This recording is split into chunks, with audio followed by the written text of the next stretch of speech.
Wow. Thank you. Thank you. Thank you. My name is Wayne Dyer, and I'm 72 years old, and I have sex almost every day.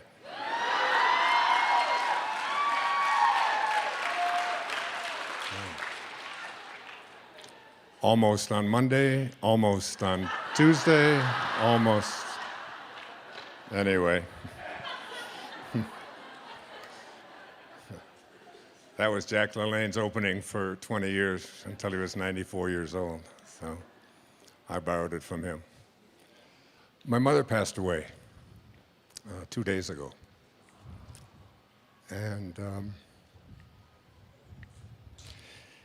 I didn't, she was 96 years old and in a coma the last few days of her life. But it's an interesting passage. I thought it would be, I remember my introduction to a different kind of psychology was brought to me by a man named Abraham Maslow back in 1962. And I was fortunate enough to be able to study with Dr. Maslow, and he really introduced me to a different way of looking at how to help people and how to improve the quality of our own lives.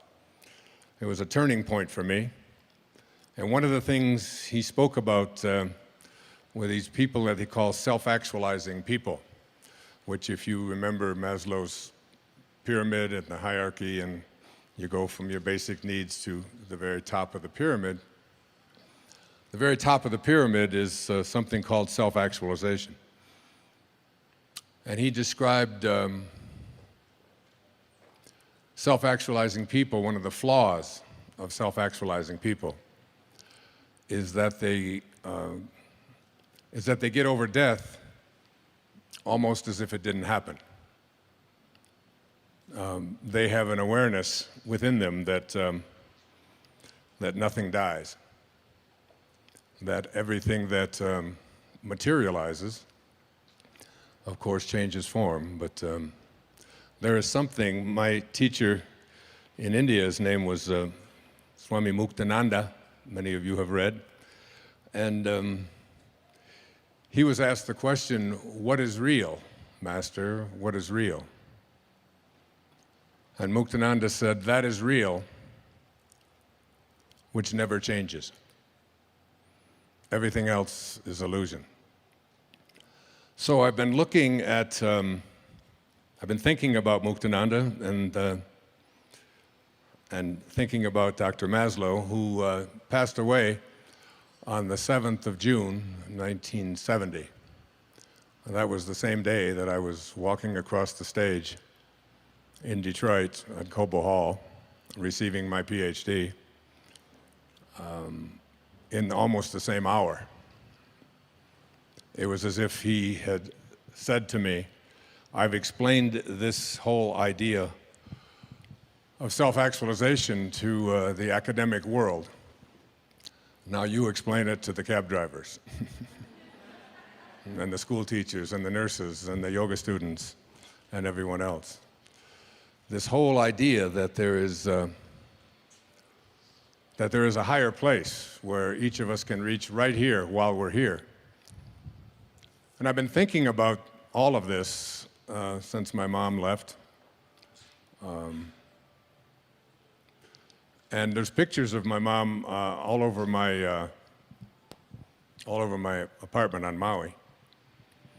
I have pictures of her on the wall when she was 10 years old in 1926.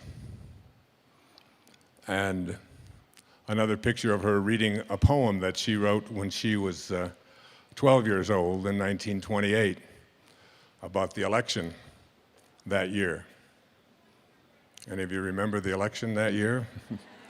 1928. Smith or Hoover, who will it be? Both are running for the presidency. Smith is the thin one. Hoover's the fat. My, such an uproar. Where are we at? That was my mom at 12. And I have pictures of my mother at 30. And I have a picture of her sitting on my lap on her 75th birthday. And I look at that pictures and I say, which one of them is my mother? Was she that 10-year-old?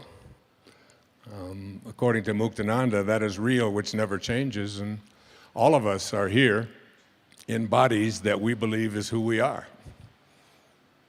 We're totally convinced of it. I was in a 21-year-old body, and I can't find any part of it anywhere on the planet. But while I was in it, I was absolutely convinced that this is who I am. And then I moved into another body, and another body, and another body. And the same is true for each and every one of us here, that there is some part of us that is infinite, that is the soul, that is the spirit. It makes no difference what you call it. Many of you know that I wrote a book about 7 years ago after living the Tao Te Ching for a full year. It's called Change Your Thoughts, Change Your Life. And I took each of the 81 verses of the Tao Te Ching, and I took a full year. I began on January the 1st, 2005, and I read verse 1. And I would take 4.5 days, 4 days to contemplate it, think about it, meditate on it, try to understand it. And then in the half day that I had, I would look at a painting of Lao Tzu from 2,500 years ago. And someone had channeled this painting and sent it to me from my radio show. And I don't do any writing now without him looking at it. And I just sort of gaze at this drawing that this person imagined Lao Tzu to be. And it speaks to me. And I would write an essay. The Tao Te Ching, some call it the wisest book ever written. Someone once sent me a copy of a book called Jesus and Lao Tzu. And on the left-hand side of the page were all the sayings of Lao Tzu. And on the right-hand side of the page were all the sayings of Jesus that mirrored what Lao Tzu had said 500 years before his birth. Now, I'm not saying Jesus was plagiarizing, but I am saying there are eternal truths. And these eternal truths come to me directly out of the Tao. And I did this for each of the 81 verses of the Tao. And the opening line of the Tao Te Ching says, the Tao that can be named is not the Tao. As soon as you try to define this invisibleness that is within each and every one of us, that keeps occupying these new bodies all the time, while the body continues to change, who we are is infinite. So I wrote a few words out about what I think of as the soul. Let me just share them with you. The ideal of the soul, this part of you that is never changing, this part of you that is infinite. And that word infinite is a very important word to think about because it's the opposite of finite. Finite means something begins and ends. If it didn't end any place or didn't begin any place, we wouldn't be able to call it finite. We would say it is always continuing. The minute that it stops, the minute we have a form to it, the minute we place anything on it that is associated with this physical, corporeal world that we all live in, It moves from the infinite to the finite. So to try to define that which is infinite with a brain or a mind that is finite is an impossibility. Lao Tzu knew this and understood this. It's why meditation is such an important part of the process of coming to our highest self, coming to know who we are. It's the place where there are no beginnings. Herman Melville once said that God's one and only voice is silence. Is silence. It's the one place where there's nothing finite there. And Blaise Pascal, the famous French philosopher and scientist, once said that all of man's troubles stem from his inability to sit quietly in a room alone. But most of us just aren't comfortable with this because we have come to believe and trust in the evidence for who we are is on the basis of that which we can touch and see and feel and smell, what our five senses tell us. But our five senses lie to us. William Blake pointed that out beautifully in one of his poems back in 1777. He said, to see the world in a grain of sand, and a heaven in a wildflower, to hold eternity in the palm of your hand, and infinity in an hour, we are all led to believe a lie when we see with, not through the eye, which was born in a night to perish in a night, while the soul slept in beams of light. We are all infinite beings in a temporary human experience. I've said it over and over again. Whenever people ask me what's my very favorite quote, my very favorite observation, it came from Pierre Teilhard, the French priest who was excommunicated from the Catholic Church for his outrageous ideas. He said that we're not here as human beings having a spiritual experience. It's the other way around. We are all infinite spiritual beings having a temporary human experience. And coming to a place where we live our lives from that infinite place and beginning to know our soul, it's one of the reasons why I accepted an invitation to come here. I do yoga myself 5-6 times a week. I know the significance of it for me in my own body and my own health, my own life, my own emotional state. I know that when I meditate, I'm better. I know that when I do yoga, I'm healed. And so I came. So getting to know the soul, the spirit, and not identifying ourselves on the basis of our physical senses. It's the essence of my newest book, which is a PBS special called Wishes Fulfilled. It's the whole message behind all of it, is to really come up with a specific way to come in contact with this infinite part of ourselves. Now remember, if it's infinite, it doesn't stop any place. It doesn't start any place. That's by definition infinite. So if something doesn't start and doesn't stop, what is it doing? It has to be expanding, doesn't it? The minute it stops expanding, it's finite. We're no longer talking about the soul. We're talking about what Blake said, we see with, not through our eyes. So here's what I jotted down. The ideal of the soul, the thing that it asks for, is neither knowledge, nor light, nor happiness. The ideal of the soul is space. immensity. The one thing it needs more than anything else is to be free to expand and to reach out and to embrace the infinite. Yeah, the ideal of the soul is infinity because that's what the soul is. It is miserable when it is circumscribed or restricted in any way.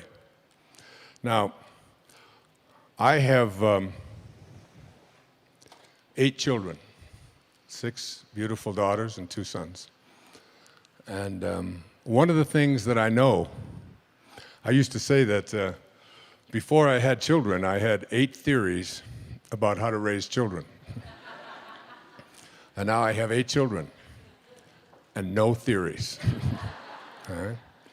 But one of the things I know about children is that no one likes being told what to do. And this isn't just children, this is all of us. One of my favorite songs is a song from when I was back in high school. Oh, give me land, lots of land, and the starry skies above. Boy, you know it. Don't fence me in. Don't restrict me. Don't put boundaries on me. Don't tell me what I can do and what I can't do. Don't tell me how to be there. Don't tell me what to wear, what to think. Don't tell me how to do yoga.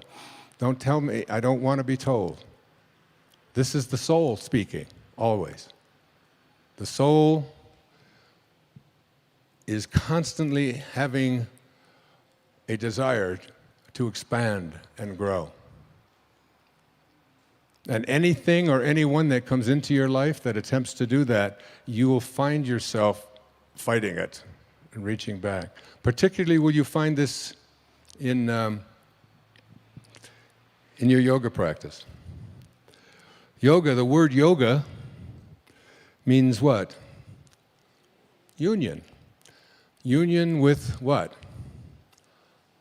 Your highest self. Union with God. This is what the highest self is. It's the part of you, the place within you that is not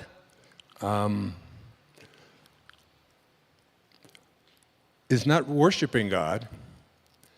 That's what religion has brought to us and taught us, that God is outside of us. It's the part and the place within you that knows that at your highest level, you are God. Each and every one of us. And when you are connected to the highest place within yourself, when you are connected to the God that you are, you have all the powers of the creative source of the universe. You become the Tao. The Tao becomes you. So, yoga, or union, is really a way of becoming a manifester. Now, in order to become a manifester, someone who was able to attract and place into their lives what they place their attention on, there are certain, we saw a lot about something called The Secret not too long ago on all the newspapers and magazines and on the news and always. And I was asked to be a part of that and stayed away from it for different reasons. Because for me, manifesting is not about attracting what you want. Manifesting is an awareness and an understanding that you attract what you are. I have been studying in depth something called the I Am Discourses. And I'll share just a little bit about it here. But one of my very favorite quotes, this is from Unveiled Mysteries, says, "The attitude of one person who wishes to work in conscious cooperation with the ascended host, with God, should not be, I wish I could go to them for instruction and pray to God or the source, that from which we all originated." T.S. Eliot said, "We shall not cease from exploration.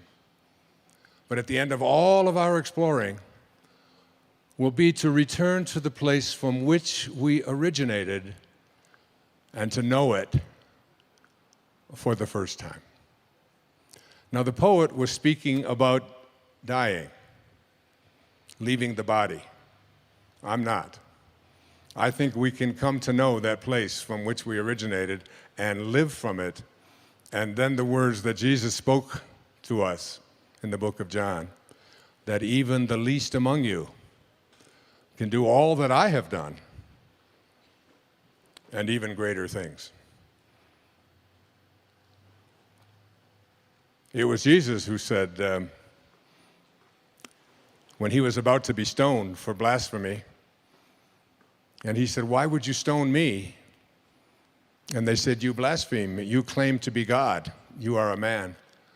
And he said, "Is it not written in your laws that I have said, you are gods, all of you?"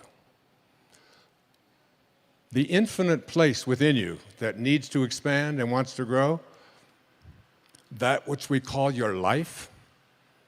I mean, when my mother died, she was down to about 85 pounds. But if they were to weigh her the second before she died, and then weigh her the second after, her body weighed exactly the same. And yet, she was no longer alive.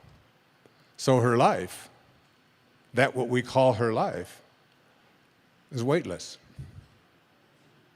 It's formless.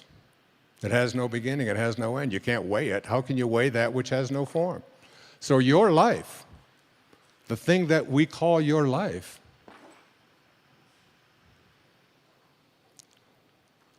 is God. That's what you are. That's what every single one of us are. So here's what Saint Germain said. The attitude of one who wishes to work in conscious cooperation with the ascended host should not be, "I wish I could go to them for instruction," but rather, "I will so purify, discipline, and perfect myself and become such an expression of divine love and wisdom and power, then I can assist in their work. Then I will automatically be drawn to them."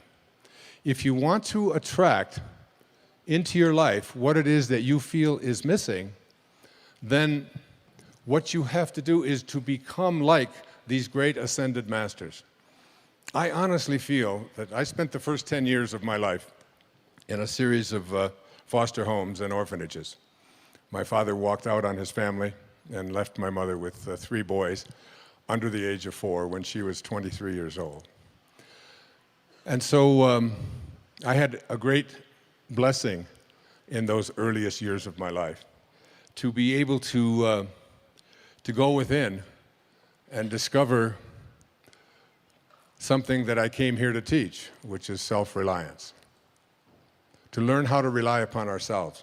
And I honestly feel that I'm right now writing on a book. It was very hard for me to leave Maui and get on that plane and fly to Sacramento and take a car up here and all of that. Not because I don't think it's beautiful here, but I'm where I belong anyway, so I stopped fighting all of that stuff anyway. But it was because I'm in the midst of writing. And I'm writing a book called I Can See Clearly Now. And it's sort of like a memoir, except that it's a look at all of what seemed like just isolated events that showed up in my life, which led me to the next step, which led me to the next, which have arrived here in 2012 at the age of 72. And as I write this, and I've written almost 50,000 words in the last 6 weeks, it's almost like an obsession, because it isn't me writing. It is me as writing. It is something that is, Lao Tzu said, none of you are doing anything. He said, you're all just being done. You ever have a sense of that when you look in the mirror? And you look at your body and you say, what the hell is going on here? I say, what's this chicken neck stuff? Where the hell did that come from? What am I doing with hair growing out of my ears? And so that doesn't need it. I could use it up here, but it's... And you have a sense that in this physical world, that there's nothing for you to do. You just keep this thing that houses your soul in as healthy a space as you can, but basically it's doing what it's doing. And you, inside of there, the infinite you, is just an observer to the whole process. And isn't that one of the things that we learn in our very first yoga days? It's just, don't be so attached to your body and what it can do and how it hurts to try to do that, and can I balance myself here, and can I do a downward up or down or whatever the hell they call all of those things that are out there. I just do Bikram, so it's... So there's a sense of this awareness. So because of the time, I mean, I usually take 3 or 4 hours, or sometimes 3 or 4 days to go through this, and I'm trying to do this in a brief amount of time. The reason that most of us cannot reach this exalted state that I want to present to you in the limited time that we have is because we have come to believe in our limitations. We've come to believe in our ordinariness. We've come to believe that who we are is not God, is not divine. All right? So in order to transcend that mentality, you have to sort of reprogram your subconscious mind. Your subconscious mind is the mind that is doing virtually everything that you do. It's the mind that got you here into this room, that put your mat down, that got you dressed this morning, that got you breakfast. When you get in the car, you don't think about, oh, how do I start this thing, and how do I got to make a right turn here. Do I slow down? Do I not? You all programmed your conscious mind, programmed your subconscious mind to do all of these things on automatic. And according to my friend Bruce Lipton, about 96 or 97% of what we do all day long, every day of our lives, 24/7, is done by our subconscious mind. So we have been programmed to believe in our ordinariness.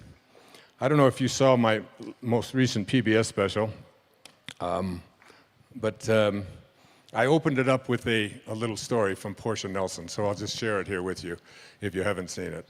If you have PBS, you probably have, because that's about all they play. And I'm very proud of that, and we've raised close to $250 million for public television. So,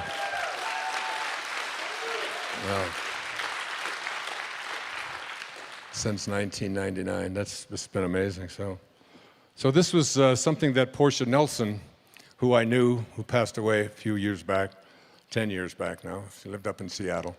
And she was at a seminar, and they were asked to write the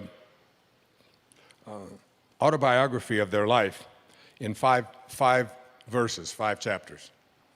So, and they gave them only like cards this size. Actually, they were smaller than this.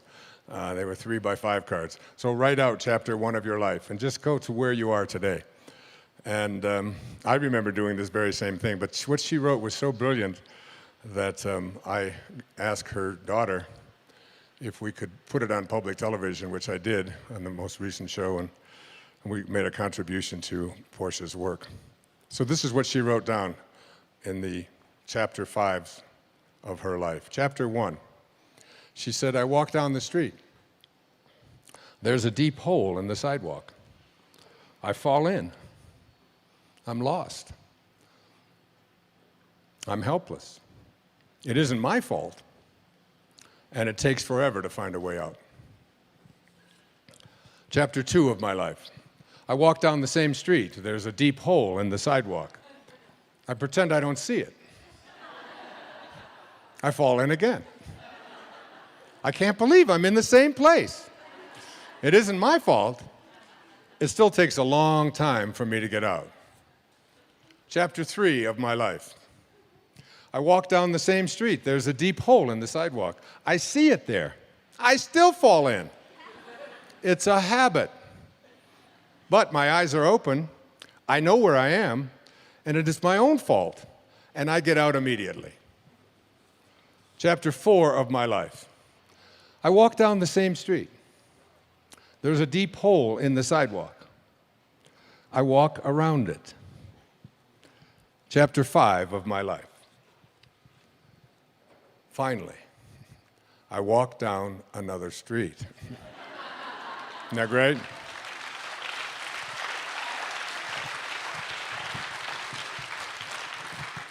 So in the time I have left, I want to talk to you about walking down another street.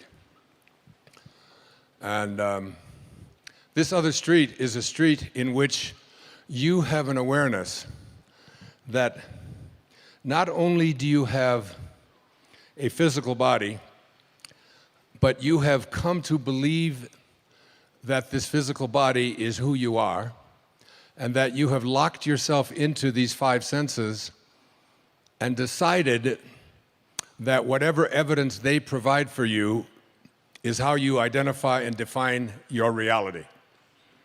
By what I see, by what I hear, by what I smell, by life what looks like, by how much money I have, by the stuff that I possess. And this is the world of the ego, and this is the world of the false self, according to my teacher, Nisargadatta Maharaj in India, who passed away in 1986. The false self is the ego. The ego is the part of us that has come to believe that who I am is defined by these six things. Who I am is what I have. And so we spend a big hunk of our life attempting to get as much stuff as we possibly can. The Tao teaches something very different. Let go of everything you have. When I moved to Maui in 2005 full-time, I gave up everything that I owned. Everything. 20,000 books, all of my photographs, records of every description, furniture, all the things in the house, all my clothing, shoes. It was all donated to people who lived underneath a bypass in Florida. And let go of all of it. So the ego teaches us you are what you have. The Tao teaches us let go of everything that you have. Do less and accomplish more. One of Lao Tzu's most famous observations was, I do nothing and leave nothing undone. My son has taken to becoming a spiritual Taoist. Every time I tell him to do something, he says, I do nothing. And I leave nothing undone. But there's much wisdom in that. I could go on into that.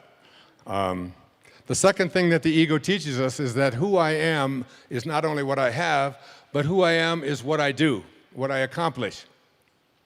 And so we spend a big hunk of our lives believing that the way that we become, quote, successful, happy, fulfilled, self-actualized, whatever it might be, is on the basis of what I accomplish, what my resume looks like, how many promotions I get. And so we send our children off to school and we ask them to learn to identify themselves on how much they get and what they accomplish. Your grades become more important than what it is that you are studying. What you own, what clothes you wear, what labels you have, and so on. And we become obsessed with this kind of absurdity. And this is the false self at work. The third thing that the ego teaches us is that I am what other people think of me. I am my reputation. So becoming obsessed with our reviews, what people think of us, other people's opinions, getting the approval of others. We talk about peer group approval needs and so on. I have 8 children that aren't concerned about those things. They were never raised with that kind of a mentality. The whole idea of trying to please other people was something that they consistently heard from their mother and myself, that this isn't important to us. We're not attached to that. And this kind of an attachment. So the Tao teaches us that what you think of me is none of my business. What the ego teaches us is that what you think of me is the most important thing that I have, and so I'll do whatever it is that I need to do in order to get you to agree with me, to like me, to approve of me, and so on. The fourth thing that the ego teaches us, this false self, is that who I am is separate from everyone else. And so we are raised in this world of the false self, which teaches us that we have to be in competition with everyone else. We have to defeat someone else. Being number one is the most important thing, and you see people doing this all the time at football games and and you'll see it when the Olympics come up, that the gold medal is more important than anything else, and you'll see people weeping and sobbing over this idea that I have to be better than somebody else in order to be fulfilled in my life. The fifth thing that the ego teaches us is that I am separate not only from everybody else, but that I am separate from what's missing in my life. The Tao teaches us that there is no place that God is not. If there is no place that God is not, then God must be in you. And if there is no place that God is not, then God must also be in all that I perceive to be missing from my life. And therefore, in order to become a manifester and to attract into my life what I want, I simply have to realign myself. I have to rejoin. I have to yoga myself to God. And the most egregious error of the ego is a belief system that says that who I am is separate from God, that God is something outside of me. We have not been raised to understand and believe that at our basic core, what Lao Tzu called our original nature, what we are is love. And all we have to do is be that and live that. There was a great Indian poet.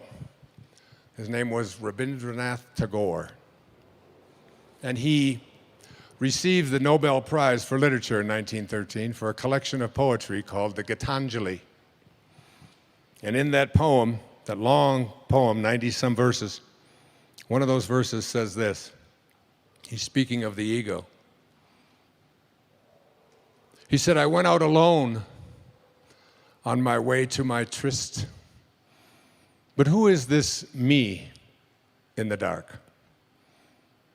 I step aside to avoid his presence, but I escape him not. He makes the dust rise from the earth with his swagger. He adds his loud voice to every word I utter. He is my own little self, my Lord. He knows no shame, but I am ashamed to come to thy door in his company. That's a great poet. And that's a great piece of truth. That in order to get to this place, I speak about, that Maslow spoke to me about and trained me to think about, called self-actualization, is that we have to stop evaluating who we are on the basis of those ego identifiers, and instead begin to see ourselves as divine love, as pieces of God. The Native Americans used to say that no tree has branches so foolish as to fight among themselves. And look at us. Look at what happened just down the road from here in Colorado a few days ago. What is it about us that we have to create instruments of death in order to feel good about ourselves? What is it about us that we have to destroy each other and be in competition with each other and even create things called weapons? It's why Lao Tzu left the place where he left in ancient China at the time of the Warring States. And a big part of the Tao, something like 31 verses out of the 81 verses, speak to the absurdity of having weapons and killing each other. He said that every death in battle should not be celebrated, but should be mourned, because it gives evidence that we have not reached this place and understand what T.S. Eliot was speaking, this place from which we originated, this place to which we shall return.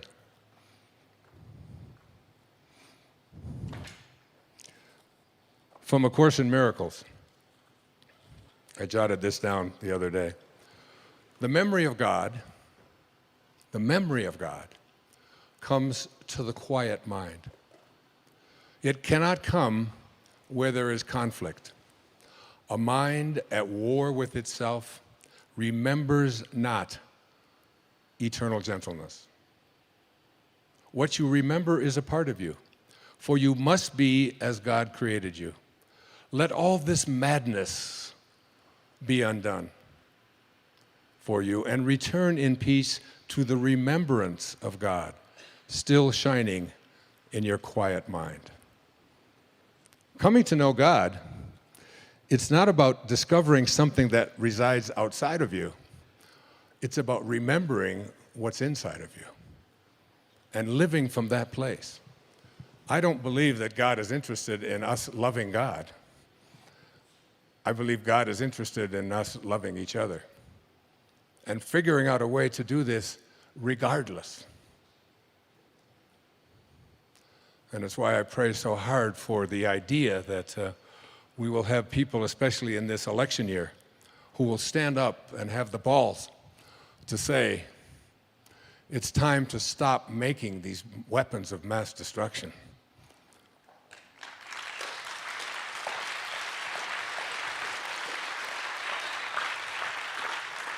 And they are weapons of mass destruction. The idea that somehow in our Second Amendment we are entitled to have weapons that kill 100 people a minute. How far is that going to go? Now they're talking in Syria about using chemical weapons on their own people.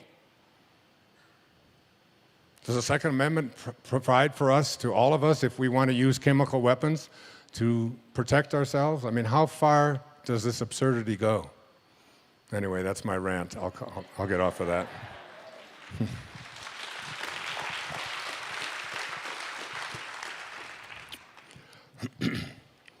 The way to this higher place within ourselves is understanding two very important words. These words are the basis for a children's book that I've just done called I Am, Why Two Little Words Mean So Much. Any moms right here in the front? You a mom? Here, would you like to have this for your baby?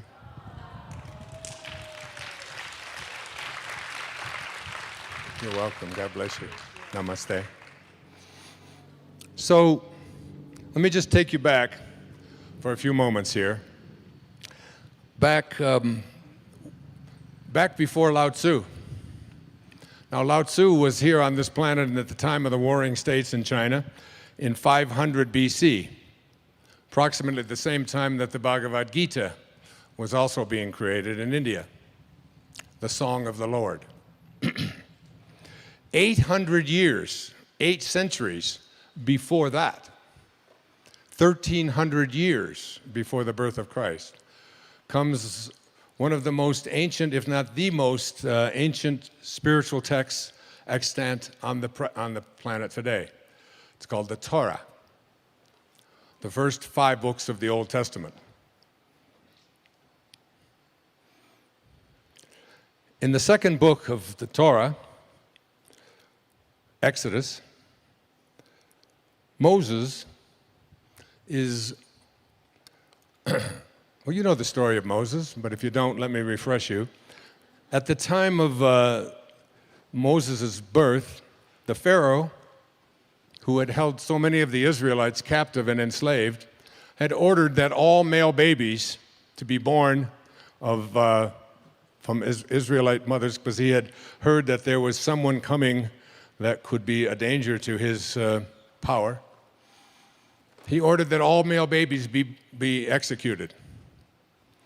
Well, Moses' mother gave birth, and she just couldn't stand the idea of this baby being killed by the soldiers.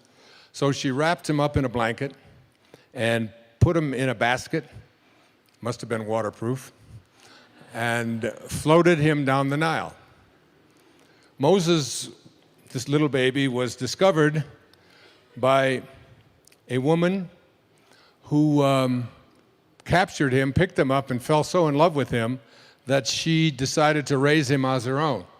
It turns out that this was the daughter of the Pharaoh. So Moses' grandfather is the Pharaoh who has ordered him to be killed, but he doesn't know this. At about the age of 18, Moses gets into a fight, and with one of the people, one of the soldiers who is trying to be trying to actually punish and kill one of the Israelites. And so Moses fights him and kills him and has to run away because he knows what his punishment will be. He runs away to the Sinai, and for the next 40 years, he is a shepherd. He marries a woman named Zipporah. They have all of these children. He's a shepherd. He's out wandering about, according to this ancient text. One day, he comes across a bush, a burning bush. But the bush is not being consumed. It is just continuing to burn. And he looks at this, and suddenly the bush begins to speak. And as legend tells us, this is God speaking to Moses and saying to Moses, I have some instructions for you. I'll give it to you the way it is written.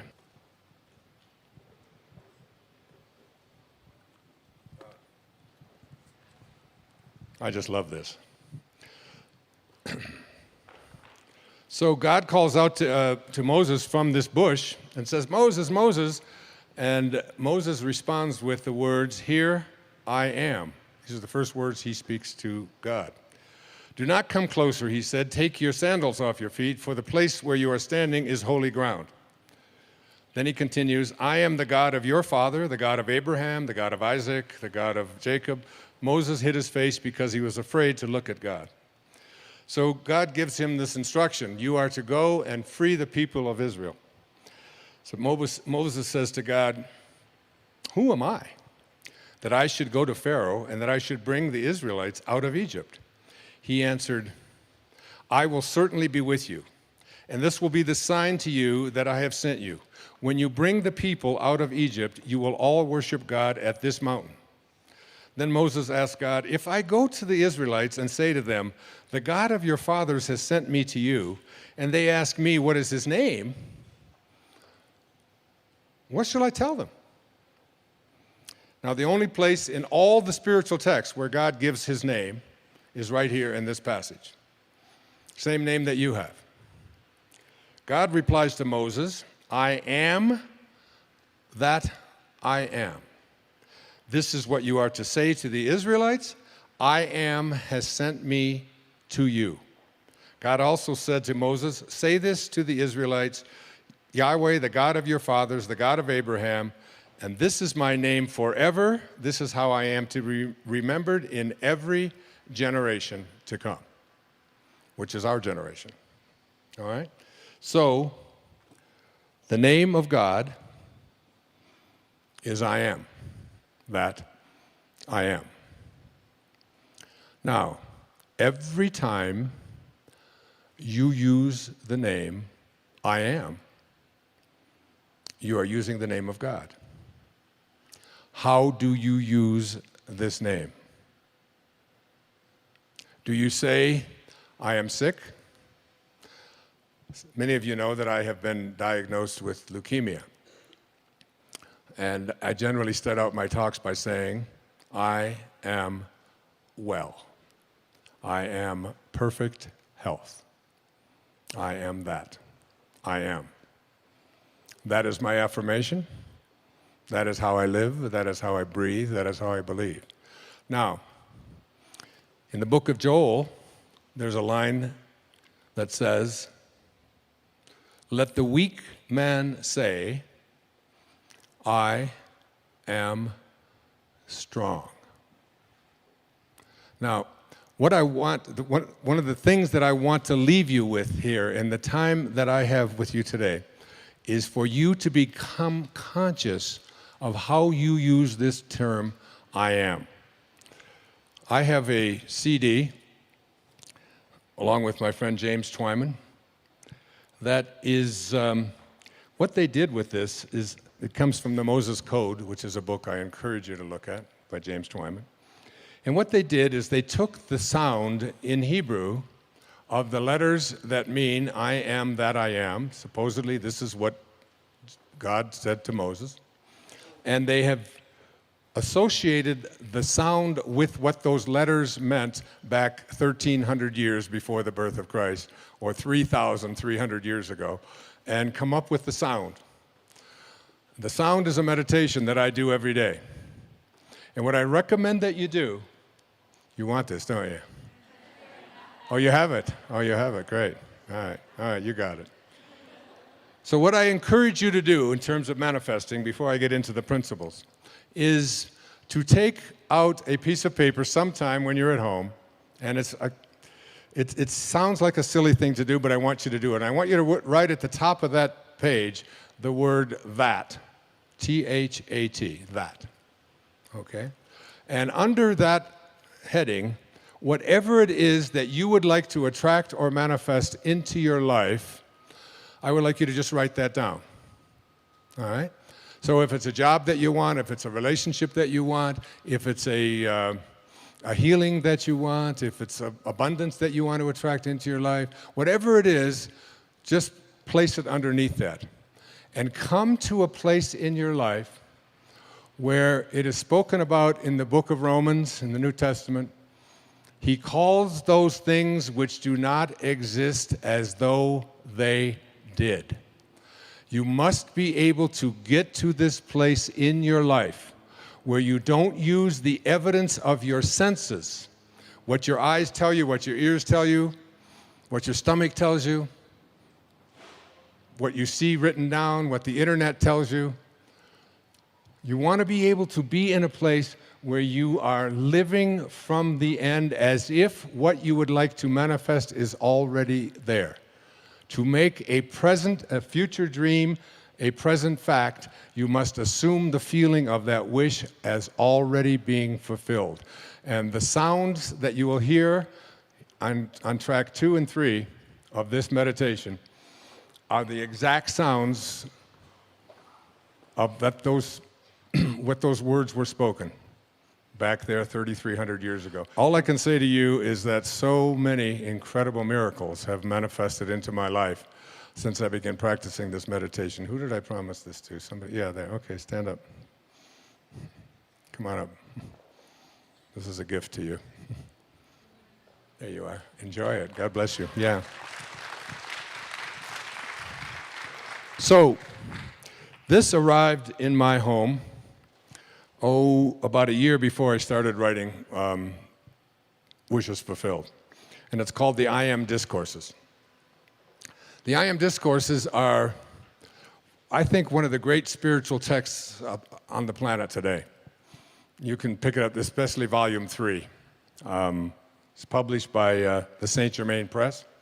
Saint Germain is, I believe, because I'm a student of Yogananda, and Sri Yukteswar, his teacher, who was born on the same day I was in only 1855 instead of 1940, like me.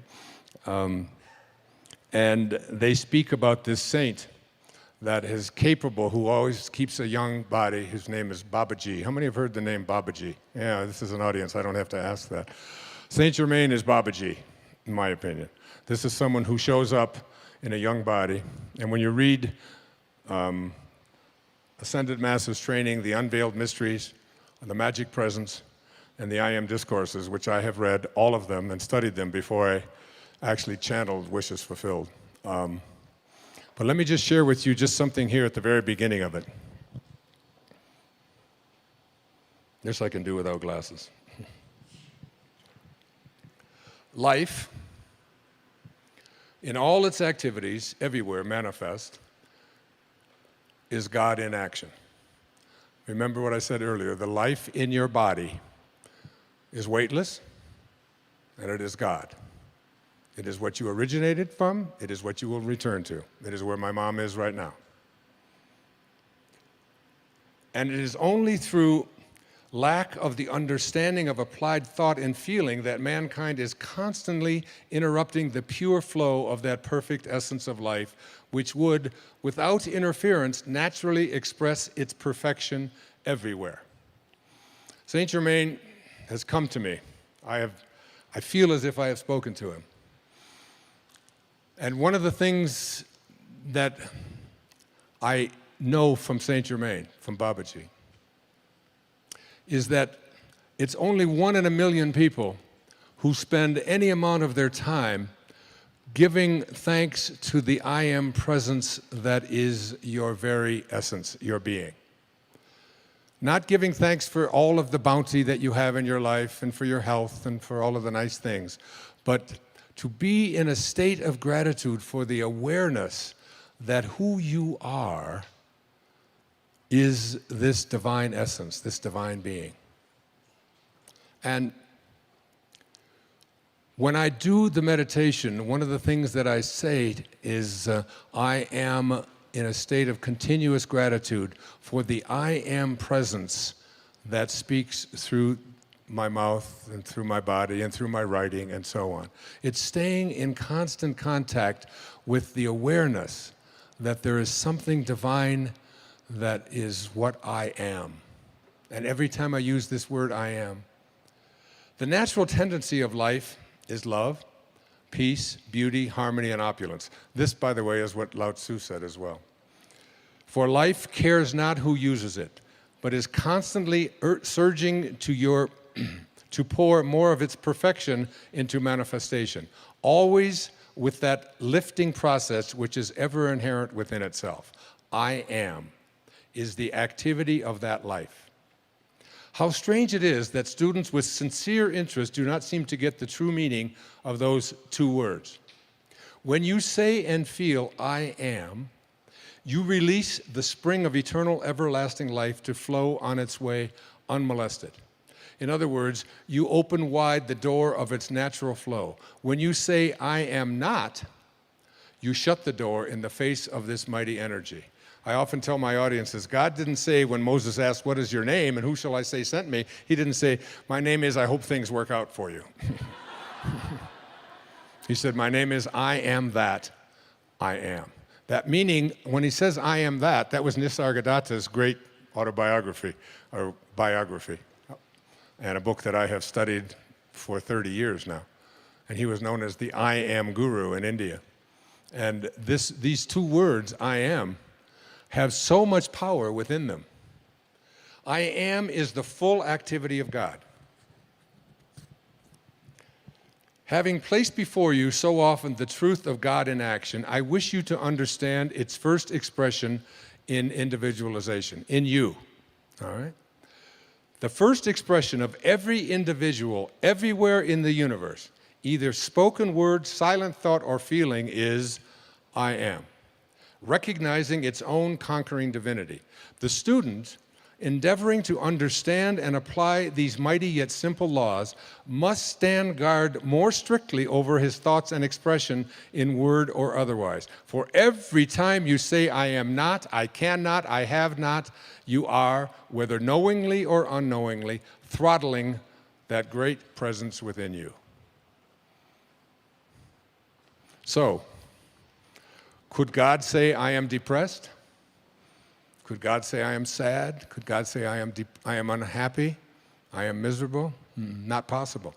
And every time you say that, you blaspheme. Because when you use the words I am, you are in union, you are in yoga with God. So when I do my yoga practice, and there's certain of these postures and asanas that I have a little more difficulty with others, especially balancing ones and so on. Before I start the asana, my inner meditation is, I am well balanced. I am perfect balance. I can do this. I am perfect balance. And as I do this, I begin to see that I am speaking to this body. And what is this body? It is nothing more than something temporary that is always changing, so it's not even real. Now, there's a book that I brought here with me. And if you don't buy anything here, and I don't care if you do, I didn't even bring them. Somebody else brought them. So, but there's a book here that I would really love you to read.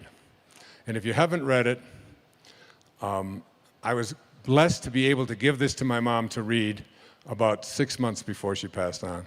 And it just brought a sense of peace to her. The book is called Dying to Be Me: My Journey from Cancer to Near Death to True Healing, by Anita Moorjani. I wrote the foreword to this book. Mira, this love of mine right here with the glasses on, who just did a past life regression, who did a past life regression with me that's in Wishes Fulfilled, which completely turned my life around in so many ways, brought something off the internet to me about this woman. She was wheeled into a hospital in 2005. Her weight was down to about 82 pounds. She had lymphoma throughout her entire body. She had tumors the size of lemons, over 24 of them, throughout her entire body. She was in a coma. She had tubes coming out of her and wires and so on. And her husband was there, and her mother was there, and they were there to just say her last rites. This was to be her last night on earth after 5 years of the steady growth of lymphoma. While in this coma, she had what is called an NDE, a near-death experience. And in this near-death experience, she came into contact first with her father, who had passed away 10 years before, and then she had an opportunity to have a vision about what her life could be. And she saw her medical records there, which indicated that she was to die tonight. And she also saw them change right before her eyes, where she had no cancer. No one in the history of the world, as far as we know, has ever been at this end stage of cancer and ever survived. That's how far she was gone. If you saw the pictures of her that I have seen when she was in that state, you wouldn't think that anyone could possibly survive that. She was told that she could go back into her body and she would be healed, and she was to teach the lessons that she taught here, or she could go on. And she did not want to get back into her body. It was just a wasted mass of flesh and bones. But for some reason, she went back in at her father's persuasion. 5 days after coming out, she opened her eyes, and everyone was in shock. 5 days after that, they were trying to find, 5 days after she came out of the coma, 60% of her cancer had gone into remission. 4 weeks after she came out, she was totally out of the hospital completely. Today she lectures. She was on my public television special. Many of you may have seen it. And she's an angel on this earth. And what she learned in this near-death experience was that all we have to do is treasure our own magnificence and recognize that God is not something out there that is within us. There's nothing for us to do. There's no job for you to do. You don't have to win. You don't have to be anybody. Who in this room has cancer? Somebody does. Where? Anyone? Where are you? Come on up. I'd like to give this to you. Have you read this? Well, I'd like to give this to you as a gift.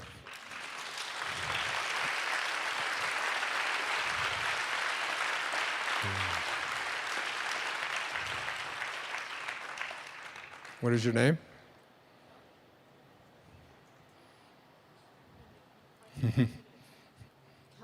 Kelly? This is going to change your life. I'd like you to say the words, I am well. I am well. I am perfect health. I am perfect health. God bless you. Namaste.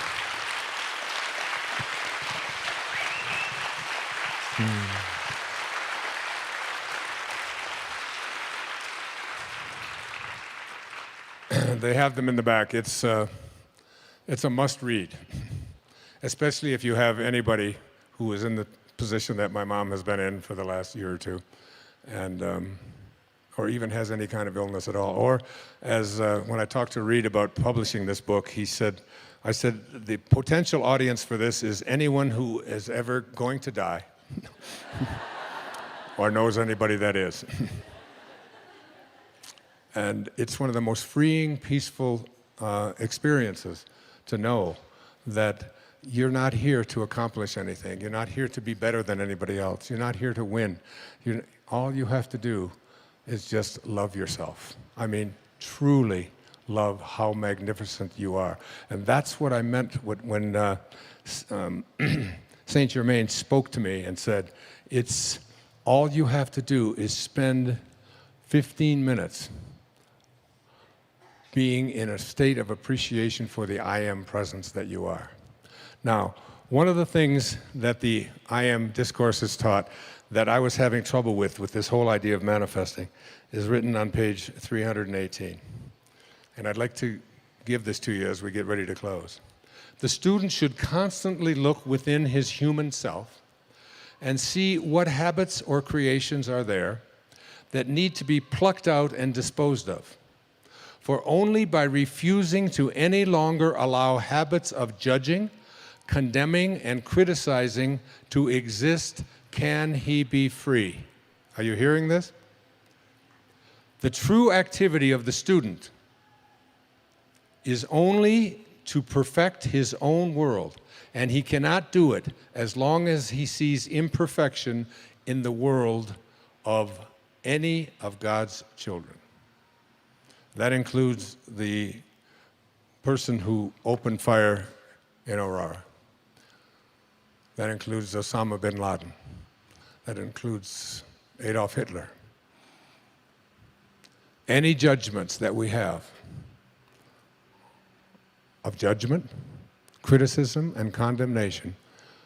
And I wanted to manifest something so bad for such a long period of time, but the person that was involved in it, I kept having this sense of judgment toward this person. And it wasn't until I was able to say, I accept you for what you are. It's what led me to my father's grave in 1974. And I stood there after being sent there by a series of just absolutely impossible coincidences. I stood there on his grave after being filled with rage and hatred and anger and bitterness towards this man who would walk out on my mother and her 3 young boys. I was the youngest. And I finally found out about his death, that he had been dead 10 years, but I went to his grave in 1974 on August the 30th. And as I walked away from his grave, because I really went there to piss on his grave, I was so just filled with rage in him. And as I walked back to the rent-a-car, something called me back, and I went and stood there looking at this plate on the ground that said Melvin Lyle Dyer, 1914 to 1964. And something came over me. In fact, we've made a film about it, another film called My Greatest Teacher. And I was able to say to my father, from this moment on, I send you love. Who am I to judge you and condemn you? You did what you knew how to do, given the conditions of your life. And I accept you for it. Mark Twain once said that forgiveness is the fragrance that the violet sheds on the heel that has crushed it. On the heel that has crushed it. Enjoy it. My greatest teacher. Who was my greatest teacher? After that, my entire life changed. I stopped drinking. I started exercising. My writing shifted. I went back to New York. I was professor at St. John's University in New York City. I took 2 weeks to go down to Fort Lauderdale, Florida, checked into the Spindrift Motel, and wrote a book called Your Erroneous Zones in 14 days.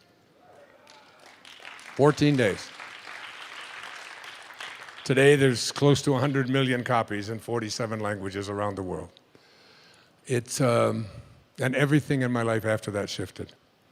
My diet changed, my habits changed, everything turned around because I got the rage out of me. Because in order to attract the elements that are going to bring you the ability to manifest into your life what you want, remember how I opened this program. We do not manifest what we want. That comes from a place of missing. We manifest what we are. The angels who will guide you throughout your life will only be there for you when they recognize themselves in you. And they cannot recognize themselves in you and guide you when you are filled with hatred, anger, judgment, condemnation, bitterness, fear, anxiety, stress. You have to let all of that go and be love. Be in this place of perfect divine love. Love for everything and everyone on our planet. That's self-actualization at work. And the principles for bringing this about into your life are the last 5 chapters of Wishes Fulfilled. But basically, what it says is, the greatest gift that you've ever been given is the gift of your imagination. Your imagination is yours to be able to do anything you want with. You can place any thought in there with the awareness of I am.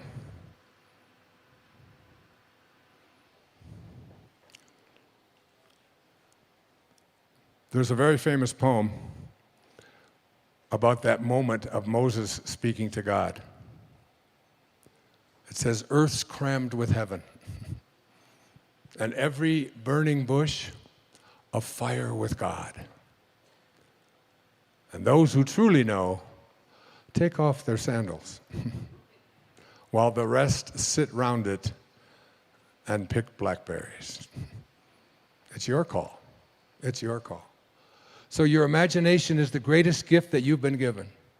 And you can put anything in there. No one can tell you what can be there or what can't be there. Einstein said, imagination is greater than knowledge.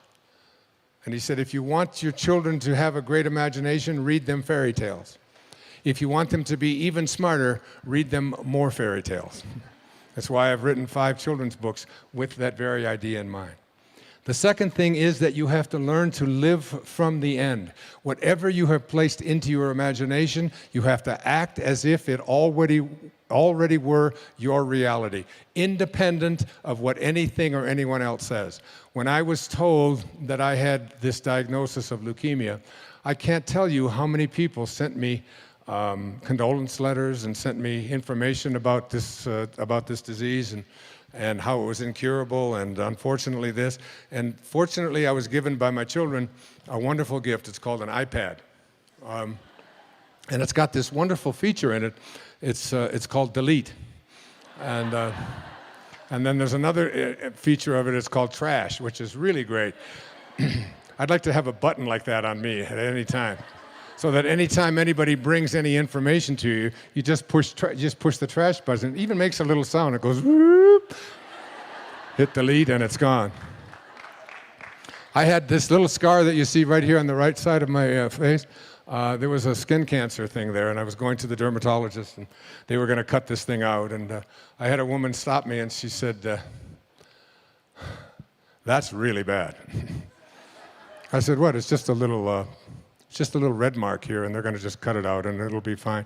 She said, no. She said, my girlfriend's husband, he had that. They had to cut his penis off.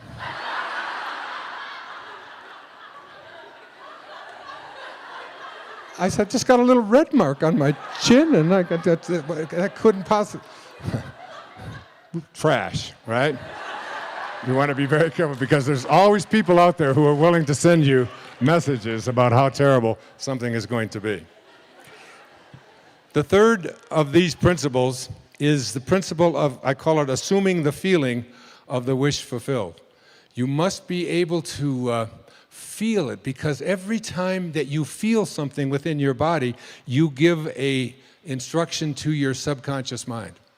And your subconscious mind is the part of you where you do all of your living. You want to redo your subconscious mind. Now, I jotted down for the last principle. I have 5 minutes left. And it's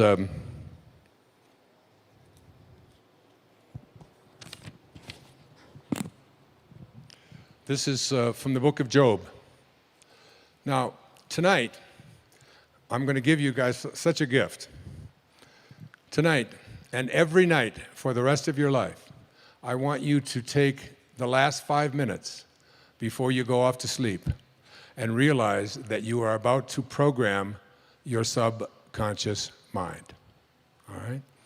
Your subconscious mind is most at home when you are unconscious, when you are asleep.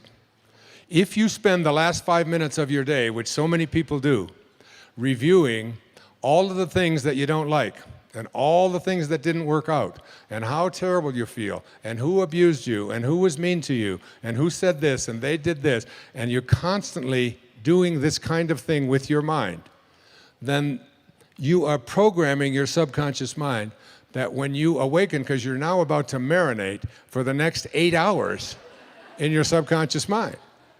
And then when you awaken, you will rejoin the universal subconscious mind, the mind of God, from which we all originated. We're all just individualized personal expressions of that one thing that we call the Tao, or God, or divine mind, or soul, or spirit.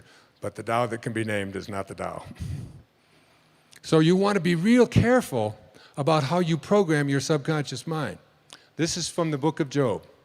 In a dream, in a vision of the night, when deep sleep falls upon men while slumbering on their beds, then he opens the ears of men and seals their instruction. Job 33, 15 and 16. When you are slumbering on your bed,